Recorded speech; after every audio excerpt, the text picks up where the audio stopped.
banquete en donde de caviar para abajo, ¿no? Entonces, hablar de pobreza con la boca llena, o hablar de pobreza en los mejores hoteles, con las mejores comidas, con mejores viajes, entonces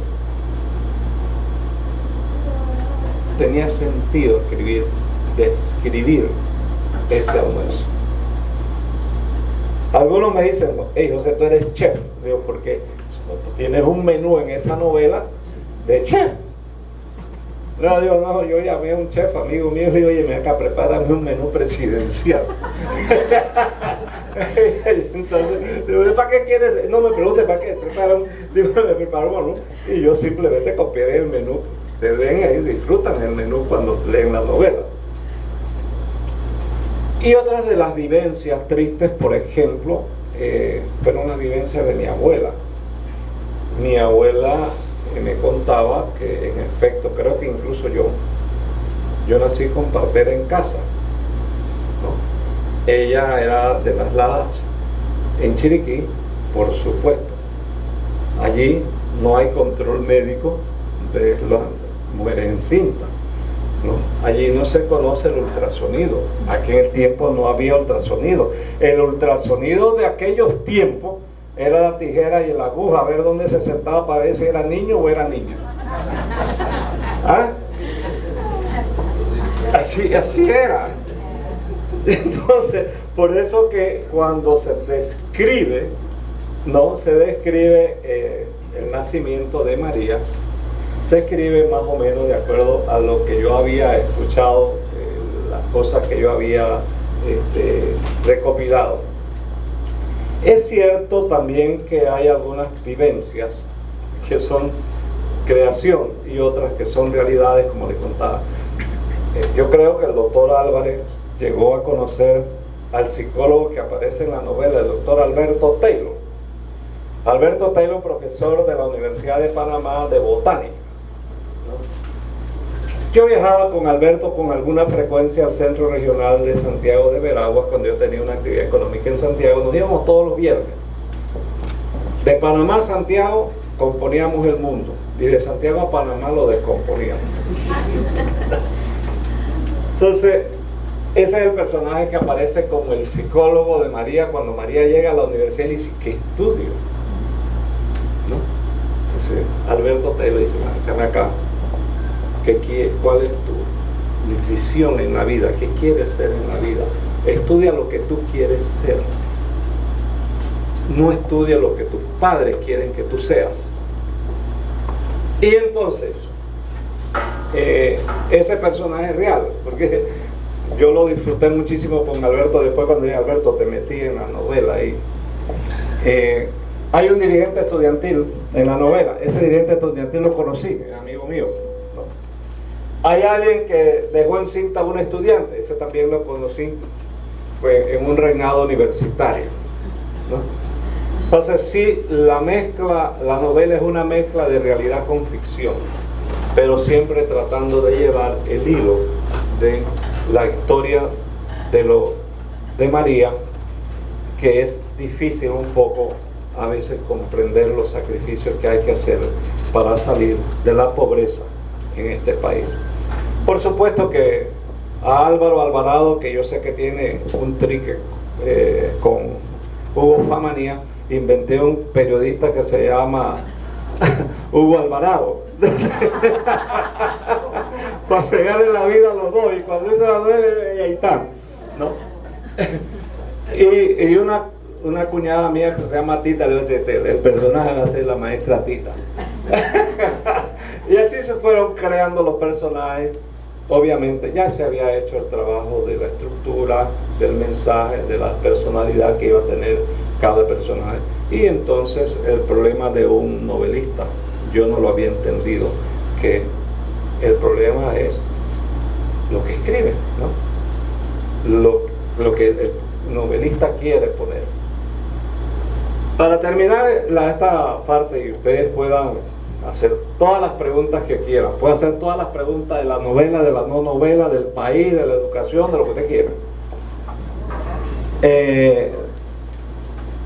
Lo que quería decirles es que esta novela trata de causar un impacto en la vida de quien las lee, porque una razón es cierta: un título universitario en este país no te abre el camino al éxito, te ayuda, pero no significa éxito.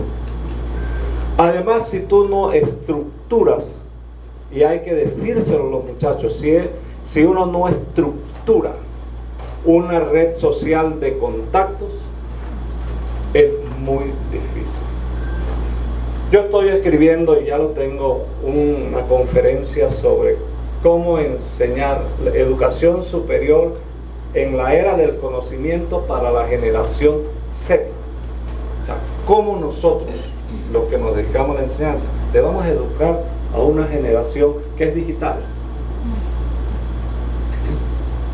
Nos mandan un chat a ellos, si nos mandaran un chat nosotros no lo podíamos leer porque no lo entendemos, ¿no? Entonces, de eso se trata la novela.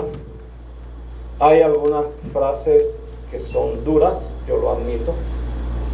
Hay algunos pensamientos que son duros, yo lo admito. Una de las cosas que me han criticado muchísimo algunas personas es por qué yo digo la agarro contra la religión. Yo no la agarro contra la religión, pero yo sí nací en un ambiente en donde todos los días nos recordaban que era más fácil que un rico pasara por el ojo de una aguja que un pobre en el reino. Bueno, ¿cómo es la cosa? Sí, que era lo contrario, ¿no? Y eso para mí es una visión distorsionada de la riqueza y lo que debe ser, ¿no? Otra cosa que también choca un poco cuando yo digo, si los hombres tuviéramos que cargar una barriga por 9 meses, usaríamos condón. ¿Es cierto? ¿No? Entonces, ese tipo de frase que uno lo lleva a pensar algunas realidades que son muy crudas, pero que son las realidades de la vida.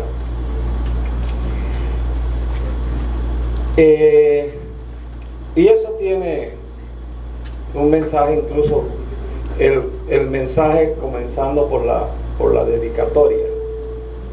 La dedicatoria tiene en sí un mensaje, y cada uno de los capítulos está estructurado para que deje un mensaje en cada uno de los lectores.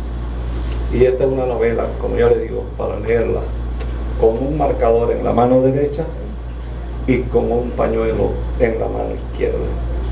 Entonces, conversemos sobre lo que ustedes quieran, sobre la inquietud que tengan. Bueno, si alguien quiere participar.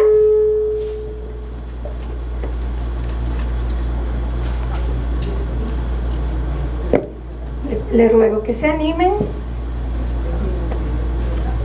Vamos, profesor. Buenas noches. Quisiera hacer una pregunta al escritor. Me ha interesado mucho la novela, la temática me parece excelente porque es una realidad que estamos viviendo no solamente en Panamá, sino en toda América Latina.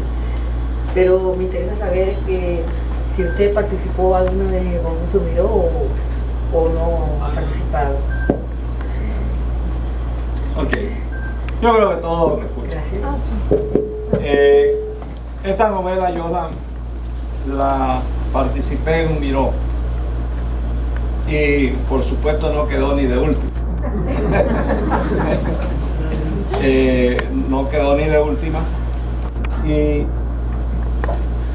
cierto, le tuve que hacer modificaciones, cambiar de estructura, redacción un poco, pero me decidí tirarla al mercado, independientemente fuera o no fuera.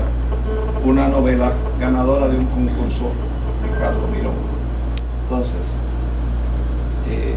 sí la participé, he tenido estructurado un ensayo y he tenido estructurada otra novela, pero realmente no he tenido tiempo para ponerme a escribirlo y concursar en el Ricardo Miró, que si lo concurso, yo no digo que no lo concurso, si lo concurso en el Ricardo Miró es básicamente no por la plata, que ahora sí vale la pena, sino porque al final de cuentas es una distinción.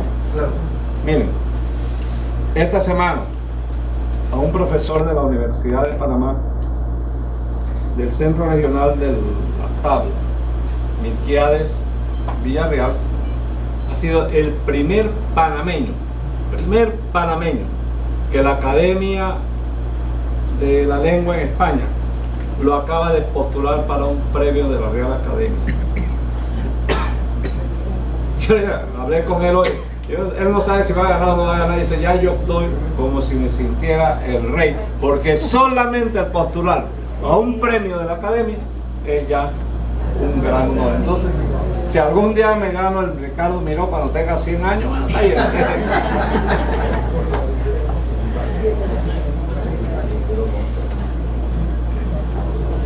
ahí.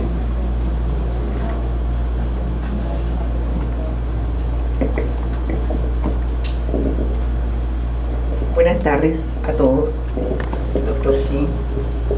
Sí, quedé con una inquietud. Usted dice que las primeras ediciones, siempre que la escritora hace, siempre como que hace cierta cantidad de libros y a la final, o sea, cuando uno hace algo diferente, yo sé que las cosas no son fáciles, la primera vez no es fácil, como usted dice que ya tiene 8 ediciones y me pareció muy curioso. Entonces, la primera edición suya, ¿de cuántos libros fue?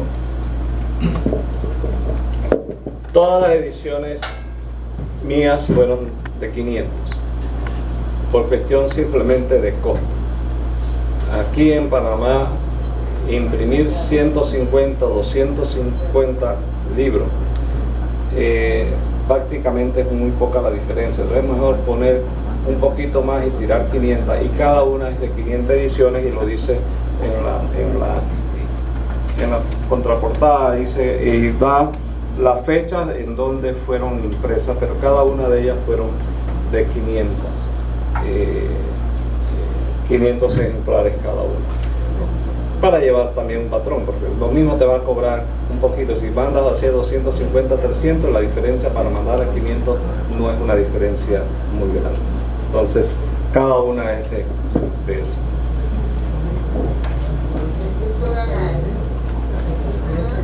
¿Ah? Si fueron vendidas Todas fueron vendidas. Esta, que es la octava, creo que nomás quedan por ahí como unos 50 ejemplares. Todas fueron vendidas. ¿Ah? No, sí es regalado. Y en efecto, hoy voy a regalarle a la biblioteca, que está aquí, quien es la directora de la biblioteca. Amén. Profesor Chen, buenas noches. Buenas noches. Yo quisiera que usted me cuente su experiencia como niño. ¿Usted tuvo, en algún momento, le tocó la pobreza en su niñez? Sí. Muchas gracias.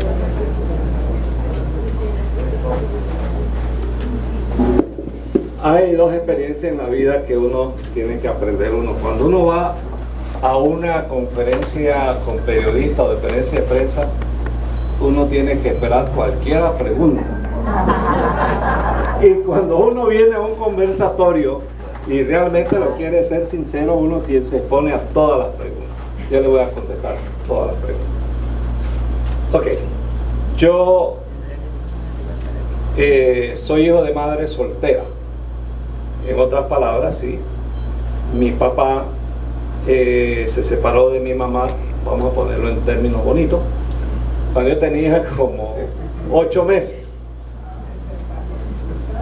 Y yo llegué a conocer a mi papá a los 10 años. Y tengo muy viva la impresión, cuando yo conocí a mi papá, que él tenía, que todavía existe en Chitré, una cantina y hotel que se llama Santa Rita, en la calle principal de Chitré. Mi papá lo tenía alquilado y un día mandó con un mensaje con un paisano que quería conocerme, y entonces Cholito de Chiriquí a Chitré a conocer a mi papá. Yo tengo que decir con toda sinceridad, yo aprendí a trabajar desde los 6 años. Nosotros éramos 5 hermanos, con una madre soltera creando a 5 hermanos. Por lo tanto, todos teníamos que ganarnos el pan. Además, en aquellos tiempos, por lo menos en Chiriquí, ser vago era una deshonra. Hoy no, hoy los ninis están a la orden del día. Ser vago es una deshonra en aquellos tiempos. Y así que yo tuve que luchar igual que todos, con mis hermanos y mi madre para surgir. Así que le puedo decir que él no ha hecho.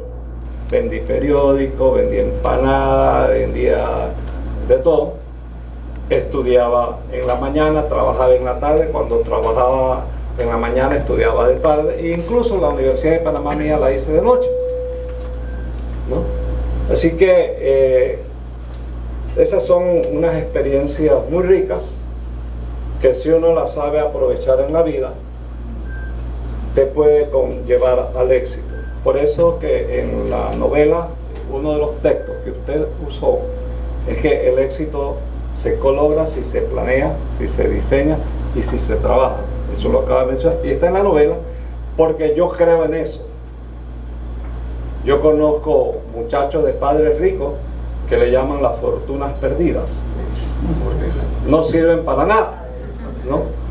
Entonces, esa fue mi niñez, esa fue mi juventud y esa es mi vida. ¿Qué quieres saber?